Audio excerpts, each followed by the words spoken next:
Well now, it's been a while, hasn't it? I'm currently driving back from dropping my daughter back off to her mother. And I'll be honest with you, first time I've really been alone in many weeks. I don't particularly want to be on my own at the moment. I've always had someone to talk to. And I thought, you know what, maybe this is the perfect opportunity to film another episode of Coming Up Kuntah! God, it's been a while. I stopped doing these a long time ago because I felt like I was just being miserable. I used them just to get stuff off my chest. But to be honest, it was good for me. So regardless whether anyone listened or not, it was good for me. So that's what we're going to do today. I'm going to get stuff off my chest, let you know how life's been, what I've been up to, the good, the bad, the ugly, the lot. So let's crack on, should we? Now I must say I am driving. Safety comes first while I'm driving. I must adhere to the rules of the road at all time. The only thing I'll be doing extra is talking to myself. If I go quiet at any point, it's because I'm paying attention and I will not be editing this podcast. Also, you may hear traffic announcements letting me know what I need to do. So I do apologise in advance. Right now, I don't remember when the last episode was. How long ago was it? No idea. So what have I been up to? Well, I think we'll go back as far as...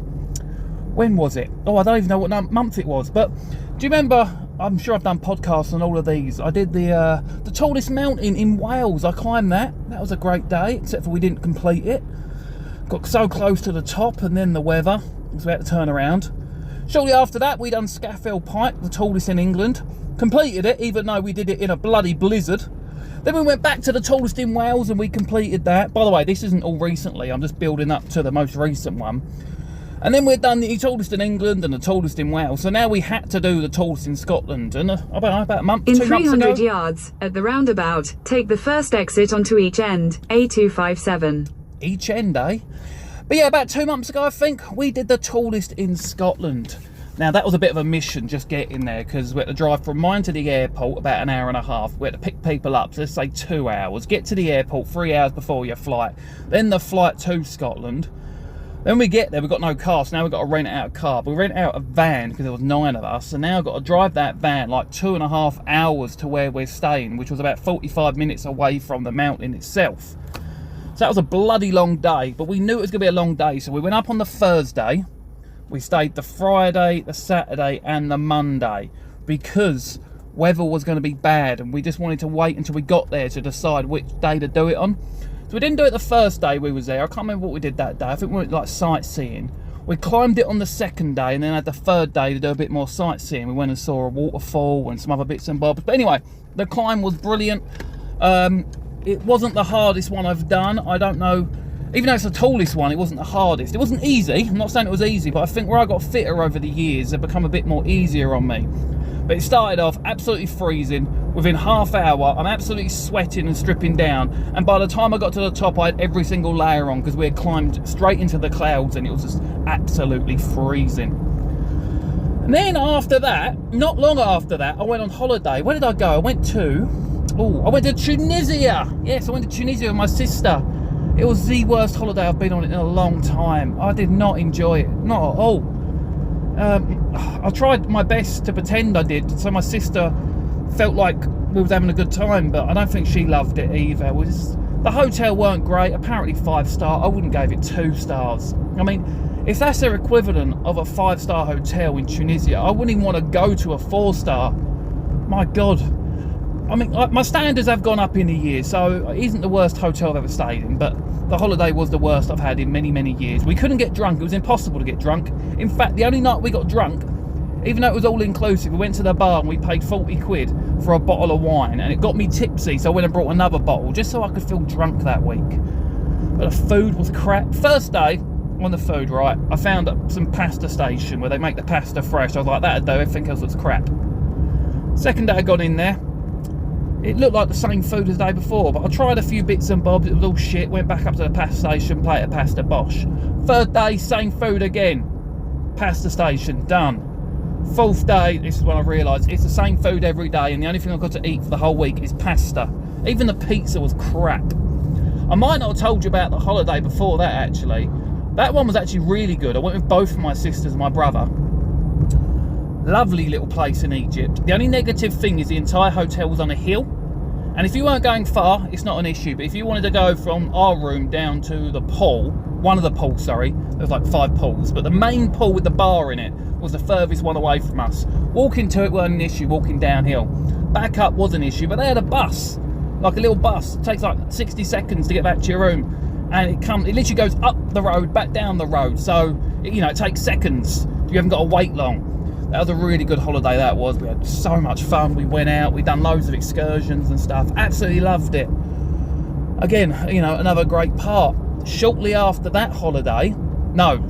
Tunisia, we got home, and we'd planned this ahead without thinking how close they are together, but we had Alton Towers. We went there for 3 nights. We rented out a house, which I did kind of regret. So we were trying to save money, I'm going, my dad went, my sister went, my brother and his other half went. Hotels would have cost too much. It's cheaper to rent a house out. So we were renting houses out, and I'm looking at where to stay. Found a house where we'd have a room each, right? I was like, you're happy with this one? Yeah, a bit expensive, but we're happy. Okay, brilliant. But before I paid for it, I found another one. And it saved me personally, my share, £100.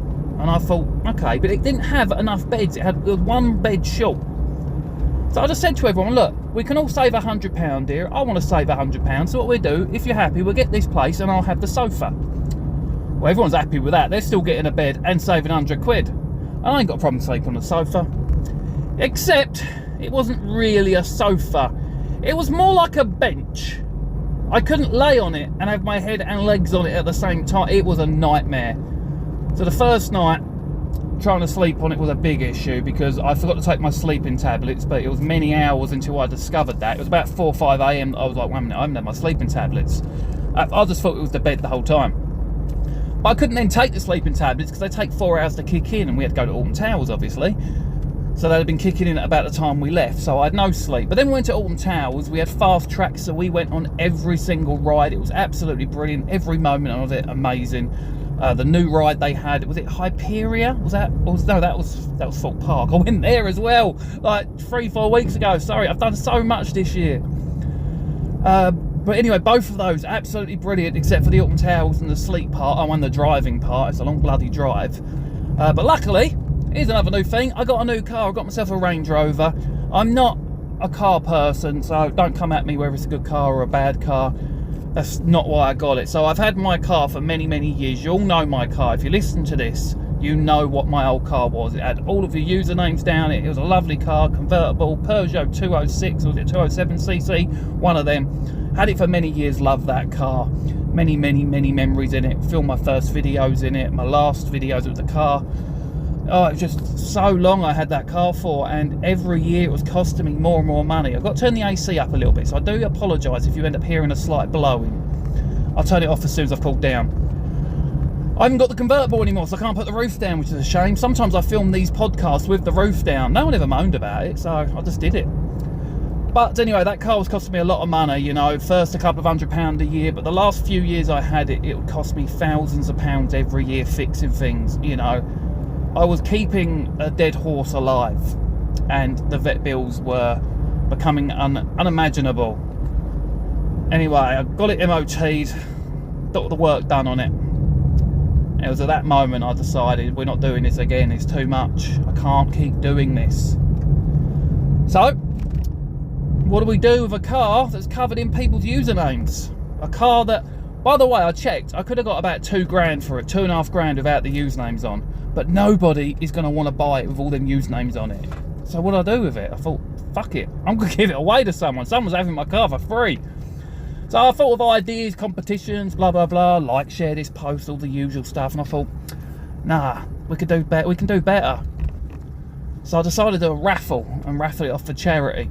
Now, we didn't make a lot because I made the tickets 25p. I wanted everyone who wanted to get a ticket to be able to afford one. I couldn't make them any cheaper than 25p. That was how the website worked. But most people can scrounge together 25p. I'm sure if you went for a walk for long enough, you'll find 25 pennies somewhere. Even look in your sofa, there's 25p in your house somewhere. That was my thinking. So we did that. We raised some money. Luckily, somebody I've met before got it. I only briefly met them. Funny story, I won't go into it now, but They ended up knocking on my door. They don't even live near me. They live at the other end of the country, down by Cornwall. So that they're not, I don't know them, they're not friends or anything like that, but they did end up knocking on my door once and then apologising, and then they knew who I was, and we had a very, very brief conversation, and that was it. Never spoke to them ever again. That was a couple of years ago. And then when this person won, I noticed her name was Goat Queen. I quickly typed into my followers and I found Goat Queen. I was like, great, a follower won it. I had a feeling that they would, because who else would have bidded on that car? But anyway, just in case it wasn't, I wanted to check. So I'm just going to let, oh no, I can't. Don't worry, I was going to let a person cross the road, but then another car come, so I couldn't.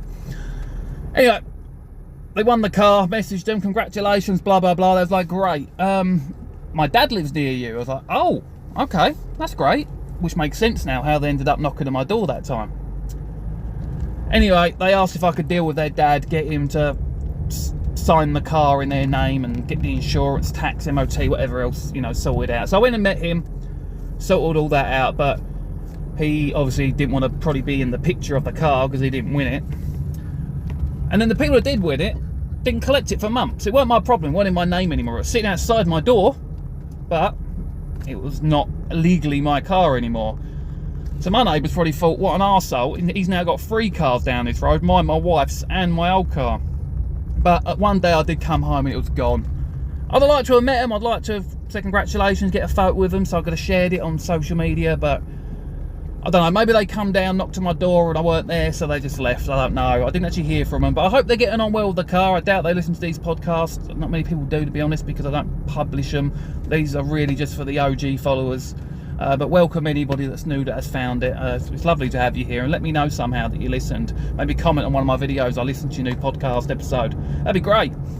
But yeah, this is pretty much what we do, by the way. If you are new, we just ramble. I don't post them often, there's no schedule. They just come when they come, and I say what I say. I don't edit them, I don't do nothing. It is just me rambling on for as long as I can be bothered to.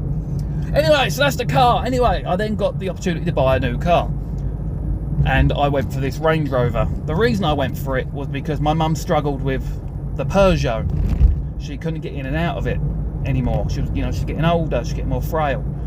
And I just wanted a big, comfortable car that she could get in. I've done some research, and yes, there was some better ones, but not within my price budget. So I was looking at these Range Rovers, and they were all either in red, black, or white. Now, everyone that has a Range Rover pretty much has a black or a white one, and I don't like to be another sheep in the herd, you know. I like to stand out a little bit. Not stand out for my ego or anything like that. I just want to be different to everyone else. So I didn't want a red one either, because I hate red cars. No offence if you've got a red car, but they all flake eventually. Well, every red car I've seen that's got a bit old, they just start peeling, and I didn't want that to happen to me one day. I don't know how long I got this car for. That last one I had for like 7 years. This one I could have for 7 years. And then out of the blue, I come across this car, right? It was somewhere up north. Remember, I live down south. It was at my price budget, the high end, and it's in green. It's in like, and it's got glitter in the paint. So when the sun's shining on it, it really sparkles. It's a beautiful colour. I messaged them going, look, I'm all the way down south. I don't really want to come get it. Can you deliver it to me? You don't ask, you don't get, right? It's being cheeky. And they said, yeah, we actually have a delivery service. It's £300, blah, blah, blah. And I was like, okay, well, in fuel, it cost me about 150 quid, right? Plus the day's work I'm going to lose. 300 quid's fine. Didn't even haggle the price. I didn't haggle the price of the car or the delivery service. This company was amazing. They did everything they could. The bloke drove it down to me and then had to get the train back up north. And he asked me, like, before he got there, like, how does he get to the train station, blah, blah, blah. Anyway, when he got here, I drove him to the train station. But turned out the train was delayed, so I drove him about half an hour in his direction to another train station where I knew he'd be able to get a faster train back. Anyway, that's irrelevant. Got a new car, it's lovely, cream seats. I've had nothing go wrong with it, touch wood. There's nothing wrong with it either, touch wood. I'm tapping my head, by the way. Lovely car, I'm loving the automatic. Took me a little while to get used to the fact the handbrake comes on and off on its own. But it's just a lovely car, and I feel so much more comfortable in this. It don't hurt my back. We got my wife a new car, probably about 7-8 months ago now. Got her a... In a quarter of a mile, turn left onto Bigsbourne Lane. I will do, thank you very much. What do we get her? Oh my god. Begins with a Q, I think. I used to pronounce it wrong. Nissan Qashqai. Is it Qashqai? It is Qashqai. I can't remember if it was pronounced Qashqai. Got her in Nissan Qashqai. It didn't cost an awful lot, half what this one cost, but her car was running lovely. Oh no, that did cost like 800 quid for the MOT Take service. the second left onto Beaksbourne Lane. The MOT, the service, and then a couple of issues, but it had a service every year before we bought it, so I was like, we're going to have to carry that on. And same as this car, I've never ever serviced a car in my life. Continue for 2 miles. But, you know, we're spending some money on these cars. We need to look after them, and unfortunately that just means more money. Unfortunately. But we've got a new car, so I'm happy about that. The old car has gone to a better home. I know they've been long-time followers. The husband and the wife, or girlfriend and boyfriend, I'm not actually sure. As I say, I didn't actually get to properly meet them. But I am glad it went to them. Sorry, I'm in an area now where I've got to concentrate a little bit, and I'm going to be concentrating a few times. So when I do that, I just talk a bit slower, so we don't have pauses. Because as I said, I don't edit these. So anyway, new car, many trips. I have no holidays currently booked or scheduled. We had plans to do one in November, and those plans aren't necessarily cancelled. There's just some issues. All these people are letting me past. Thank you very much. Thank you very much, and thank you very much. So there might be one in November. I'll get to why that might not be happening. Actually, I might forget, but you'll be able to work it out for yourself. But what I do have planned, but still not booked, and will go ahead, is next year, about June. So, you've heard of the 3 Peak Challenge. We didn't do the 3 Peak Challenge, but we have done the 3 peaks in England, Wales and Scotland, right? And then I was thinking to myself, okay, so we've done the 3 highest mountains in the UK. And then I thought, well, no, we haven't. We haven't done Northern Ireland. So I've done some Googling. Obviously, there's got to be one mountain that's higher than all the others. It's not classed as one of the peaks because it's about half the height of Ben Nevis, if I remember right. It's not as much of a challenge, but if that was my first mountain, that would be a challenge. It's still going to take hours up and down. So we're going to do that. Yeah, we're going to go over to Northern Ireland. But because we're going to Northern Ireland, it feels like you're leaving the country, even though it's still the UK. But we're going to do the regular lot. But we're also going to bring our other halves with us and maybe stay there for like 5 days. So we all get a bit of a break, you know. My sister can come. She won't climb the mountain. She's got a bad knee. She's got another surgery, I think, coming up. But she'll still be able to come, and we're only going to be gone 1 day, and the rest of the time we can spend together as a family, because family time is really important to us at the moment. And I think we'll get into that now, because I don't want to drag this podcast out. I know a few people probably listened for this reason, and I'm going to do my best not to get emotional, because I'm driving. I need to concentrate. So sorry if I sound a bit blunt or anything. It's just that I'm trying to stay stone-faced at the moment while I tell you about the shit that's gone down, you know, the past 3 weeks. So, oh fucking hell. Second I thought about it. Hold up. 3 weeks ago, my mother passed away, and it was a big shock. And obviously, you got all the emotions of it, and everyone tries to make themselves feel guilty. I didn't see her enough. Blah blah blah. Oh fucking hell. And you know, even though I did that, I took her out on the Sunday, and she had texted me that Sunday night.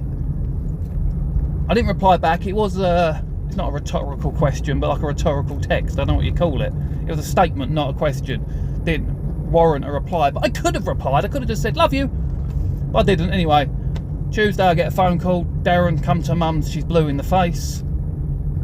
Now, did I rush to her house? Not massively. Not like I was months before that. Right, so the past 2 years, my mum's been in hospital about every 6 weeks. Something happens, I get a phone call, I rush down there, it's panic stations, and then ambulance turns up. She either comes round or they take her to hospital and she's fine. A few days later, a week maximum, she's back home.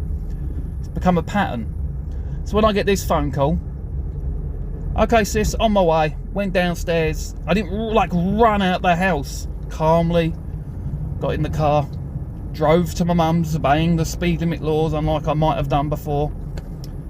And I got there, and unfortunately she was dead. The ambulance was there, so what I didn't know is by the time my sister called me, it had already been maybe 40 minutes. She discovered my mum, called 999, started CPR, stayed on the phone to them the whole time until the ambulance turned up. That's when she was able to call me. I could tell by the time I got there it was too late, and we lost her. The ambulance did try. They tried for too long. But I knew after when I got there, they'd all been trying In 300 for a long yards, time. at the roundabout, take the second exit onto Byfriends Hill. So unfortunately, yeah, anyway, she passed away. It was heartbreaking. Everything's been horrible. Life sucked ever since. Now my sister lived with my mum, so she immediately became homeless. My sister was moving home the next day to her new house. Well, she had to. There was no choice. It was a leave one house, get into the next house scenario. Actually, there was like 3 to 4 day period, sorry. But it still had to be done, which I'll get to, hopefully, if I remember. And then, obviously, you got the funeral arrangements. I've never had to deal with this before. I've never lost anyone that close. I lost my nan and granddad. I lost my granddad when I was little. I lost my nan 13 years ago. So, although I was in my 20s, and I love my nan to pieces, don't get me wrong. She was, you know, I was so close with her. I'm not saying I got over it. You don't get over it. You learn how to cope with it. But right now, I don't know how I ever learned to cope to not have my mum. That's my mum. I love that. Yeah, I love that woman with all my heart. I love my nan. I don't mean to compare the two. Sorry. It's different and heartbreaking and sad, and everything I've had to do and my family's had to do over the past couple of weeks doesn't make anything easier. I hate actually how fast you have to do everything. How quick people demand stuff. I'm getting letters. We paid your mum this on this date, so she's not entitled to it because she died after that date. Give me the money back now. You know, I'm just like, where's the love? Where's the? I'm sorry to hear about your mum, but unfortunately, this was paid in error. The debt will be upheld, but obviously we understand you need. You know, that's all it needs, ain't it? That's all it needs. But anyway, first step was find out if she had life insurance, funeral cover, and after doing some digging, I found her funeral plan.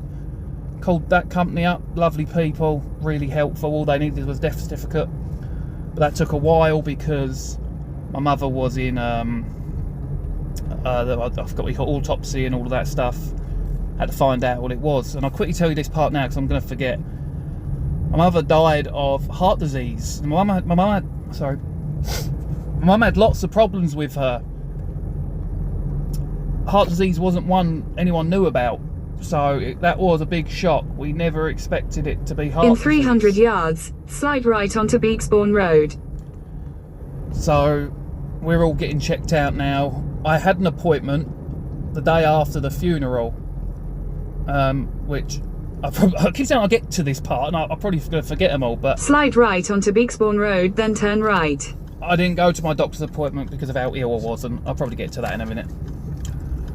But I registered for another appointment today, and they should call me today or tomorrow. If they call during this podcast, I'll take it and hang up on you and talk to them. Anyway, they should call me today or tomorrow, so I can get that booked in, because me and my siblings all need to get a heart checked now. Take the next right, then slide left. We then find out my Uncle Jeffrey died of heart disease, which I didn't know of. And then my dad tells me about, I can't remember if it was 1 or 2 people on his side of the family that have died from heart disease. So anyway, it now runs in the family. It's probably the only thing that runs in this family. Take the next left, then take the A2 slip road. So I need to get that checked up, and I'm also going to start the investigations into my neck, which is one of the reasons this podcast started, because of how depressed I was with this pain in my neck. It's been like 5 years and I'm still in pain, and I'm going to bug them now. I'm just going to bug them. I actually just got myself private health cover, Beneden Health. Take the A2 slip road, then merge onto Dover Road. I'll be paying for my healthcare, but you can't actually use it for 6 months, which makes perfect sense. Otherwise, people just get ill and then pay for it. No, you need to be paying for it before you get ill. I do agree with that. So anyway, I'll be able to use them one day, but not yet. I've still got to use the NHS, which we all know is crap. Continue on A2 for 9 miles. Anyway, Mum's funeral cover money come through. Went down to the funeral directors, loveliest people I've met. Lovely woman, considering they deal with this all the time. And the thing I loved about them, right? At no point were prices mentioned. I didn't know how much things were costing. What coffin would you like? I like this one. What urn would you like? I like this one. Where do you want it to be at? Well, Mum was Catholic, so we want a Catholic church. Okay, is it a burial or cremation? Well, it's a cremation, and we want that done at the Garden of England. Okay. How many limos do you want? Well, I need one for all these people, okay. Flowers, blah, blah, blah, everything. And at the end of it, when they gave me the price, I was like, oh shit, okay. I said, like, okay, that's less than what I've been given to spend. Is there anything else we can buy? I actually want to spend this money, so let's make this the best send-off we can. The woman just said to me, you've already picked the best of a lot of it, but you didn't pick it based on price. You picked it because that's what you wanted, and that's what your mum would wanted. So no, there isn't anything we can upgrade because you've already made this personal and perfect. And I really appreciated that, because somebody could have just rubbed their hands together and gone ching ching, okay, just give you the solid gold handles, this and that. But they didn't. They didn't care. It weren't what they were there for. They're there to help you. Yes, they're a business. Yes, they need to make money, but they're not greedy. People die every day. They're not going out of business. I just thought it was really good of them. And on the day as well, God, they were good. I'll skip to that, actually. There is some bits in between, sorting out death certificates, bills, companies, banks, God. And we're not even done with that yet. We've pretty much put that on hold, and we've got to restart that this week. Funeral started at my mum's house.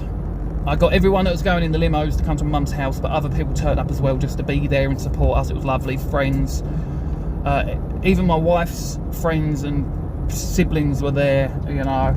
Lovely people, they're really good they were, and they were just there to support us. Then the cars come and drove us to the Catholic church, which me and my brothers and my brother-in-law Steve carried my mum in, the four of us on our shoulders in the coffin. Bloody hell, I did not know it was going to be that heavy.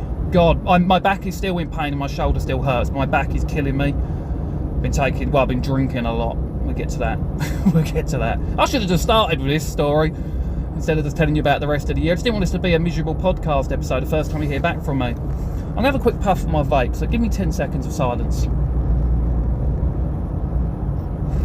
Make it 5 seconds. I'll just talk in between puffs while I exhale. Here we go, one more. Anyway, we walked my mum in there.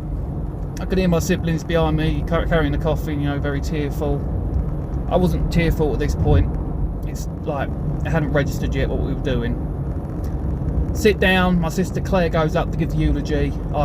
She broke me. That was beautiful. Every second, every word she said was beautiful. Then the ceremony itself, my mum would have loved, because we couldn't understand the Catholic priest. When I met him beforehand, because he'd come to the house like an hour after my mum died and blessed her with the holy water, then I went to his house to meet him about the service.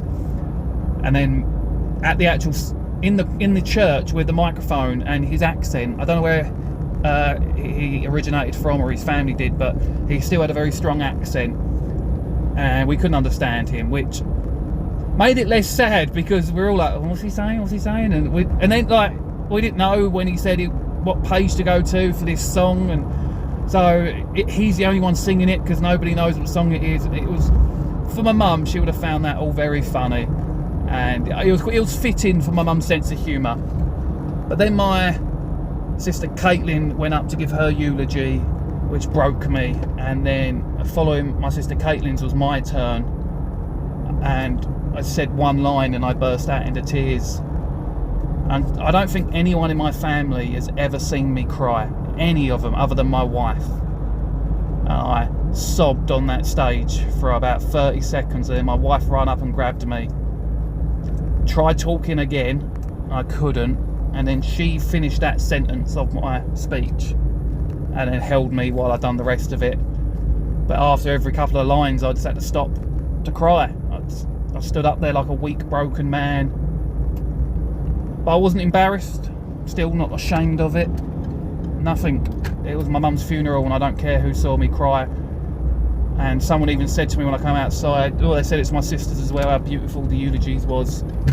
And someone described my eulogy as like watching Superman cry.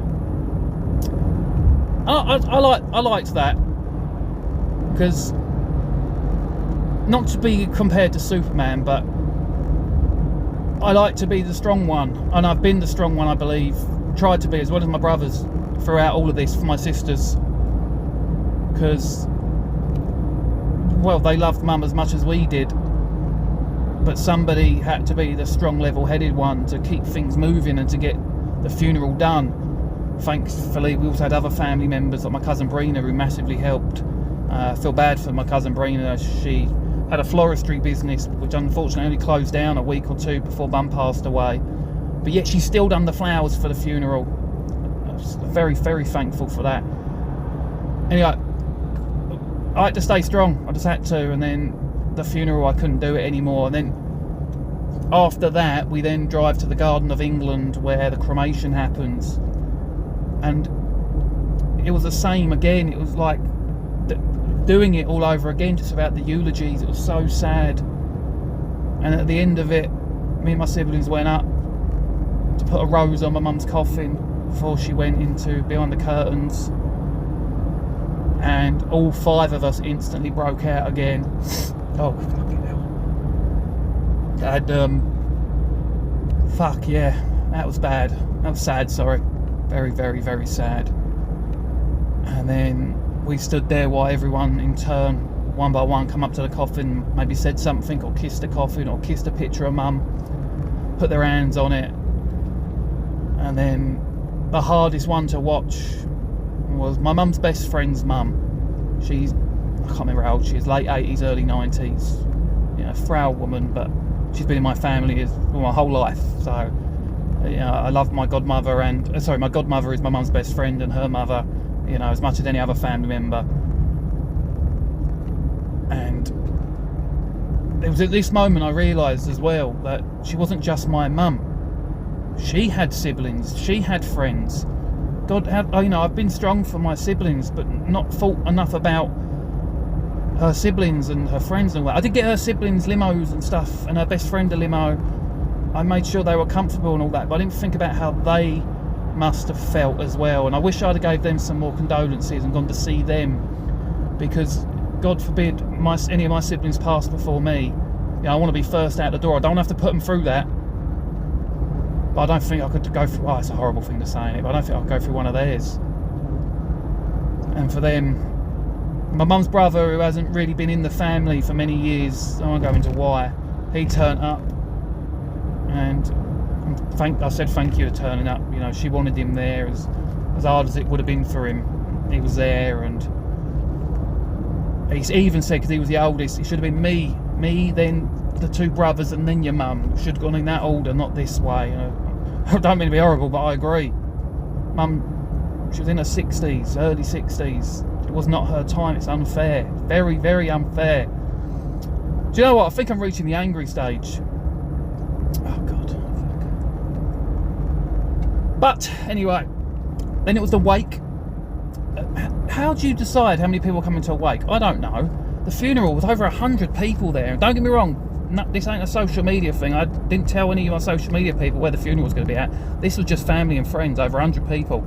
Other than my family, I think I'd be lucky to have like 5-10 friends turn up, but I'm close with. I don't know many people anymore. I let my social media life overtake my personal life, and I lost my connections with a lot of people. And I'm sorry to all of them. Not that any of them will listen to this, but I am. That's 100% on me. I got too involved in what I'm doing. In a quarter of a mile, at Brently Corner, take the second exit onto the M2 slip road to London. And don't get me wrong, I don't completely regret it, because I had to do what I had to do. I was depressed, I was broke. I had to go all in, because there is no half a foot in with social media. It's all in or all out.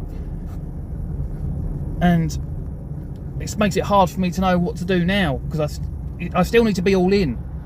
Actually, I need to be more in, because I don't update people on my day-to-day life and post pictures. Oh, look at me doing this, look at me doing that. You need to do that for social media. I'm getting away just about not doing it, but you do need to do it. But I don't want to. I want to keep Lord K as Lord K. You don't need to know every detail about me. And because I look at people's posts and I think, why are you telling people this? It's not that important. But I do tell you the most important things, though. Things that I do think are important. One sec, I need another puff of my vape. God, I don't even know where I was anymore. I think we got to the wake. One more puff.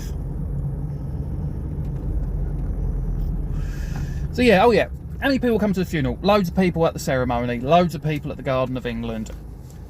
But I didn't know how many people were going to be there, so I just paid for 75 people. My sister counted on a piece of paper, like, she worked out 50 people she know will be there. I was like, okay. But over 100 turned up, so we didn't have enough food. I didn't even get to eat, which was a terrible choice. But what I did do is get to drink a lot.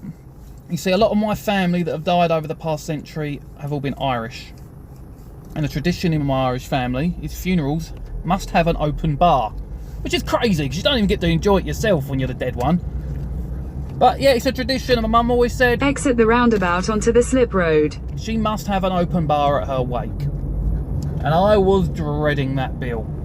Even though I had my fair share of drinks, I easily had 20 to 30 pints of cider. And that's not including the random people like, oh, I got you a drink. And I'd say thank you as if they brought it. No, it was coming out of my bank. But God, I had so much to drink. Everyone did. And the bill weren't that bad. It was a lot of money, but I pictured thousands upon thousands. It weren't terrible. Considering that many people got to have a nice time, reconnect with family, because you get family that come to these things that you don't see for years, and they say, oh, we shouldn't leave it till the next funeral, and then at the next funeral you're saying it again. It is what it is. They're family. I don't need to see them this month, I don't need to see them this year, but it would be nice to see them before somebody else dies. Otherwise I'm probably only going to see them 4 or 5 more times in my life before it's one of our funerals. But a lot of people turned up. It was lovely to see everyone there, and there was some, let's say, enemies there as well, you know, families that have broken up now with new families, but yet they come together for this, and there was no drama, there was no hate, it was just love. People respecting the fact that people come to this even though they were no longer in their life, and that's what you need at a funeral.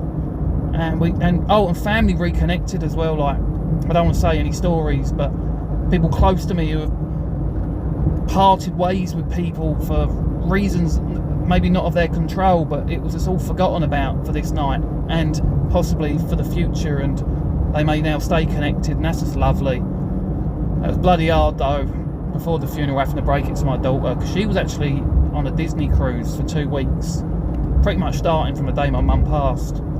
I asked her mum what's the best thing to do, because I don't want to ruin her cruise, and her mum agreed. So I'd wait till she got home, and then I drove to hers just to tell her. It was heartbreaking, and then obviously the funeral. I'm struggling, but I've got to be strong for her, and when she saw me cry, that broke her. It's just been a lot of tears, so many tears, and then going through my mum's old photos, like, I found thousands of photos, and I got hundreds of them digitalised, and then on a laptop to be playing at the wake. But oh God, it's been a hard 3 weeks, and it ain't going to get easier yet. Yes, my mum's now laid to rest. We'll hopefully get her ashes back soon. But we've now got to find out how we get her buried, because my nan and granddad have a plot, and there's 2 more spaces in that plot, and she's going to take one of them. Once she's in there, we need to get a new headstone made up for her and my nan and my granddad. We want them all on one headstone. I want to get her something beautiful, because the one that's there is okay, but it was made by my uncles, you know, they're blokey blokes. I mean, you know, you think of men, you think of my uncles, and it pretty much just says, Mum died, Dad died, and that's it. And I'm not a blokey bloke, you know, I do let more of my emotions out there. Not as many as I have, but I do. And I wanted to say something beautiful about my mum, my nan and my granddad. And let's not talk about the afterlife and what you believe and what you don't believe, but I do hope for my mum's sake her beliefs were right, and that she's now with them. And I would honestly, and I might do it, become Catholic. Not that I can be a religious person because of my mentality, but if it does lead to the off chance that I get to see her again, I will do it. I don't know how it works. I don't know if you can be a Catholic and then, you know, I'm not saying I'm a bad person, I'm not a bad person at all, but I might do things that religious people wouldn't do. And I don't know whether that would accept me into this religious afterlife. But if there's a chance I can see her again, then it's just worth me doing it, isn't it? And I don't know anyone that wouldn't agree with that, whether you believe in religion or not. And I'm envious of the people that do. So envious. And I've never badmouth any religion except for those that result in terrorism. And let's not get into that. It's a whole different conversation, ain't it? God, this is going to turn into one of those conspiracy podcasts. But I'll do anything to see her one more time. Just wish I'd seen her on the Monday or the Tuesday. you just live in regrets then, don't you? But like, I try and think. I took her out for lunch every Sunday. Hospital appointments, doctor's appointments throughout the weeks. I was there. I picked her up from the hospitals all the time. I'd sit by her when she was unconscious. All them different times, I'd sit by her bed till she woke up. I shouldn't feel guilty, but everyone I spoke to feels guilty, and I tell them not to. So why should I? I shouldn't. I should be taking my own advice. It's easy to find blame in yourself. When, to be honest, the only one to blame here is our NHS system. Keep sending her home, saying there's nothing wrong with her. Yet they keep her in hospital for weeks because they can't work out what's wrong with her. But the second she looks okay, they stop the investigation and send her home. And within weeks she's ill again, and then back in hospital with the same issues. And some of these could all be down to her heart problems that we didn't know about. So let's get myself and my siblings checked over. If we've got problems, that's not terrible. We can work on them. We can make changes in our life. And one change I've started today, so it's not a big achievement or anything yet. From the day, literally the day my mum died, within hours I had a crate of cider in my mum's house, my brother's, drinking it while talking, discussing, crying. And every single day from that day to yesterday, bar 2 days, I drank alcohol, a lot of alcohol. I didn't drink the day after the funeral, and there was one other random day down to depression, and I didn't drink when I was sad. I drank to keep myself from feeling sad, and there was one day I was really sad, so I didn't drink. And the day after the funeral, as I said, I drank a lot, and I got no food because it was all gone by the time I even saw it. I turned around and I was like, oh wow, 75 people ate that food quick. But they did. I didn't get any, and then I got home at like 2 a.m. because we didn't go straight home. Went to my brother's house to talk more, carried on drinking. I get home by 3 a.m. I'm in the toilet throwing up, and I was throwing up till 9 a.m. but I had no food in me, so the alcohol come up first, and then I'm just reaching, bringing up stomach acid, ripped my throat to pieces. I'm in a lot of pain, and then I was meant to go to the doctors that day to get my heart checked, and I couldn't make it. We rang them up, cancelled it, tried to tell them why. They didn't really care, to be honest. It was just like, okay, cheers for letting us know. I guess they gave the appointment to someone else, but I couldn't go, and they wouldn't want to see. If they saw me the way I was, I'd have been AA by now, probably. They would have made me go to somewhere. So from today, I'm not quitting alcohol, don't get me wrong. I don't have a drinking problem. Yeah, I know I drank for 3 weeks, but I don't have a drinking problem because right now I'm not drinking, and I don't need a drink, and I won't have one. So there will be a day soon, just in case you see a photo of me or something. My brother-in-law's birthday, I think it's this week or next week. There's a day coming soon. I will have a drink that day. Just like I had one at the barbecue the Saturday just gone, but I didn't get drunk. His birthday, I'll probably have a couple. Not because I should only have a couple, because of alcoholic reasons or anything like that. Because of my diet. I also got a barbecue next Saturday, I'll be drinking on that as well. But I started my diet today. I weighed myself. I can't remember how much weight I'd gained now, but about... Since my lowest, a few months back, I've gained about 1 stone 11 pound. I don't know what that is in kilos, sorry. But yeah, even to gain a stone in 3 weeks is a tremendous feat that you'd struggle to do normally. But all that alcohol also led to a lot of food. Like, we were around my brother's house the other day. Not a sad moment, but my brother had come down from London and we were just there to talk. And with drinking, and brother was helping install some electrics, and I was supervising. I did the thing with my fingers there, quotation marks. And my sister-in-law made loads of sandwiches. She made way too many sandwiches. And once everyone had a couple, there was still loads left. So I had like 4 whole sandwiches. Yeah, just eating too much for the sake of it, because I could. And I knew I was gaining weight, so I was just like, might as well eat it all now before I have to start this diet. Yesterday, ended my diet with a pizza, my favourite pizza in the world, from this takeout place that I love. I couldn't start the diet until I'd had that pizza. I had it last night, woke up today, now on the diet. All I've had today is half a pack of dried mango. I do need to eat more. This is a mistake I made on my last diet, just in stopping eating. I need to eat little and often on this diet. We're going to try things. I'm going to try and listen to my wife a bit more, because she has lost so much weight. She is looking amazing. I've always loved her appearance, but she's always wanted to be skinny, and she is skinny now, and she looks beautiful.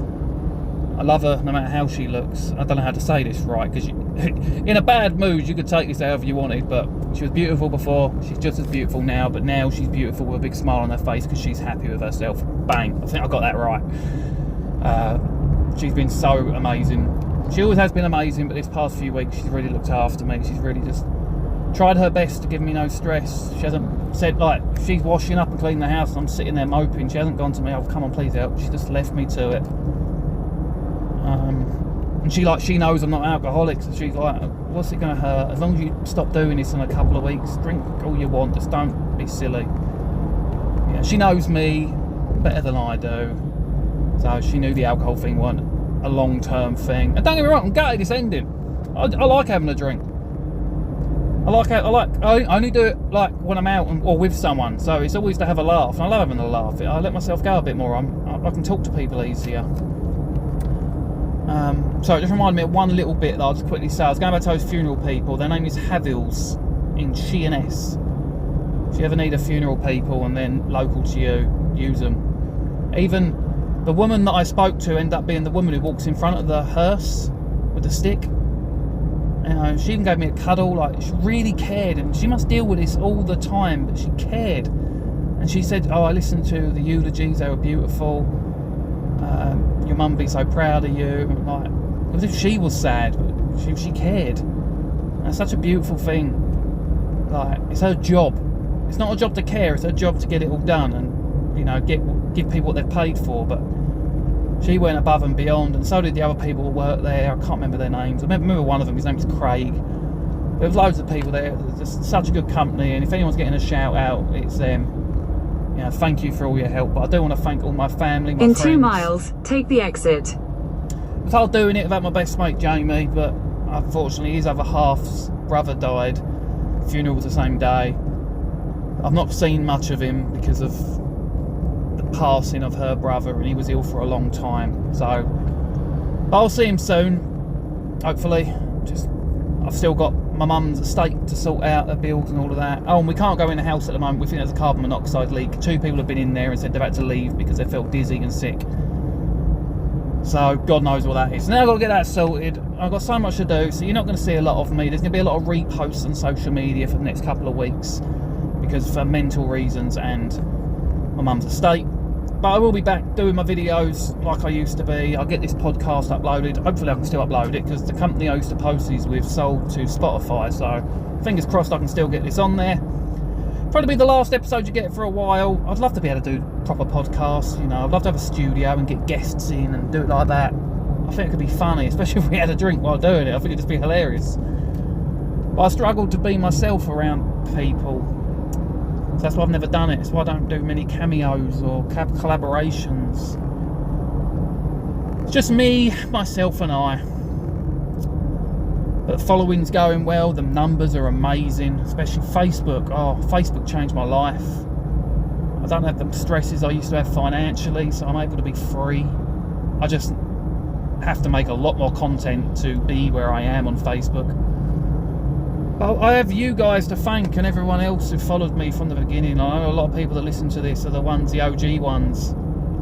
I've took up 48 minutes of your time so far, so I will. In a quarter of a mile, take the exit. I thought I'd get away with having a vape while that was talking. One sec. I won't take up any more of your time. You know I love you. You know I'm thankful. I'm like 20 minutes from home now, so I'll cut this off here. I think I'll go wash my car because it's not had a wash since I got it. Oh well, no, it has. It had like 3 or 4 washes in the first week. Take the exit. It hasn't had a wash since my mum passed. It needs one. So I'm going to leave it there. There's more good stories I haven't told you. There's some more sad stuff I haven't told you. In a quarter of a mile, keep right.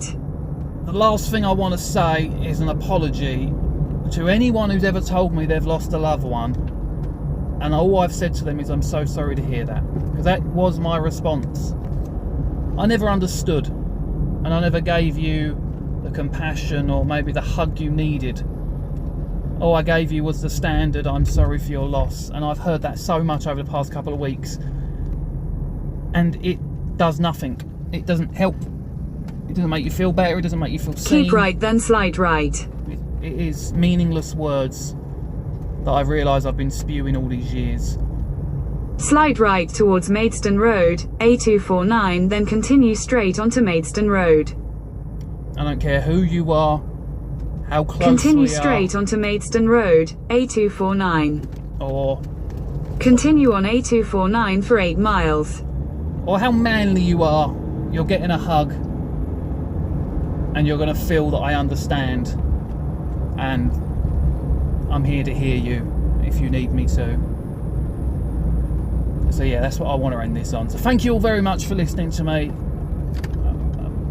Sorry it took me so long to get to the probably the main part. People wanted to know about how I'm doing and all that. How am I doing? Sorry, as well as you can imagine. I now don't have any alcohol to make me happier. I've got to start a diet and I've still got a shit ton of work to do. And then once it's all over, I've got to catch back up on my actual work and my actual life. And trying to see my daughter more, because I haven't seen her properly for months because she was on holiday, and then I didn't want her down here while I was sorting out the funeral, and I saw her on the funeral and I've just took her home, and I'm not going to see her now for a few more weeks. So that's what's important to me, and that's, my mum would want me to carry on with life and be happy again, and I will be happy again. I know I will, and I'll always have her in my memory, and I'll love her forever. She was, everyone loves their mum, but I don't think many people don't have a bad word that they could say about them. And it's not just because she's died and I feel sad. I never had a bad word to say about her. Her life was her children. Our lives were her lives. She lived her life through us. So all that mattered to her was us and our happiness. And that's all I can say on that. So thank you very much for listening, people. I really appreciate it, even if it's just one person. If you made it to the end of this podcast, just let me know you've heard it by commenting on one of my videos. Just comment, just listen to your new podcast, and then maybe post a link in the comments. And then maybe it'll encourage me to start doing more of them. But I'll keep them shorter and to the point. But for now, as always, Kuntah! See you later, people.